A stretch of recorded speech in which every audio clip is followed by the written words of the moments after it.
Oh, yeah. That was the year that my little daughter had been accepted into this fancy ballet school at Lincoln Center. Oh my God. She was this beautiful little thing with big eyes and so much confidence. She was flexible like a Gumby character. She had this perfect tiny body to be a ballerina.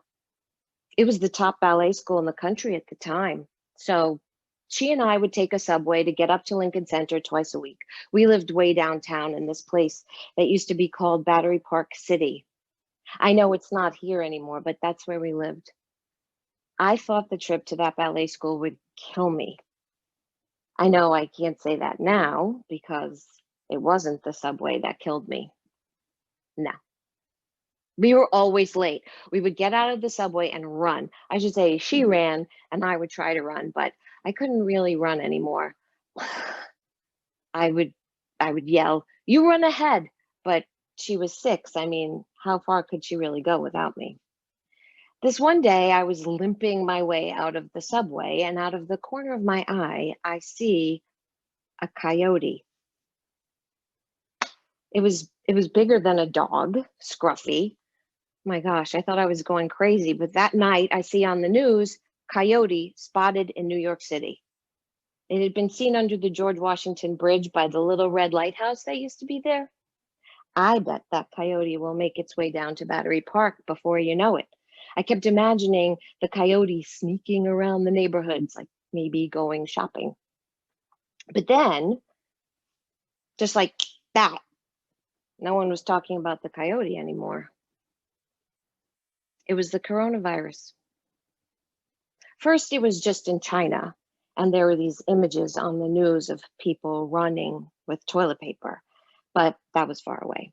Then it was in Italy, and the people were on lockdown, singing out their windows, and the doctors were crying. Then it was in the United States. There was a cruise ship filled with passengers floating around San Francisco. Then on the news, I see that in Seattle, they'd shut down the schools and the kids were home with their parents learning remotely. People were dying. Lots of people were dying. It was like a scary movie that you watch at midnight, but this was real and it was coming for us and we couldn't see it, but it could kill us. Then it was in New York. When I grow up, I want to be a clown. My daughter announced that the last time we were on the subway. I rubbed my sanitized hand on her head and I leaned down for a kiss. The rumble and the hiss of the subway coming to a stop. The people, the scary man with the crumbs in his beard who started yelling in our direction, "You wanna fuck?" The smell of urine. I wanted to shield her from the reality of New York City, but she was a New Yorker. She put her arms up and grabbed my whole head for a kiss. "I love you, mommy." One day I just started running again, even with my aches. I was wearing regular clothes, not even workout leggings, not even wearing a special bra, and I just started running. I could feel my breath and my lungs filling and emptying and just one little loop around our little park, I told myself, and then I'll go to the store, I'll stop. But I kept going. The next day, I ran again, a loop and a half. 6 minutes, then 8 minutes. Breathe, breathe, I told myself. The Hudson River was so still and quiet. I could hear my children in the tree behind me laughing and relishing their brief outdoor time. And then I saw the coyote.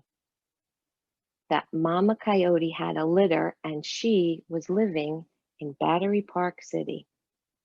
They had moved in. No one noticed. Nature was coming back to New York. That's the last thing I remember.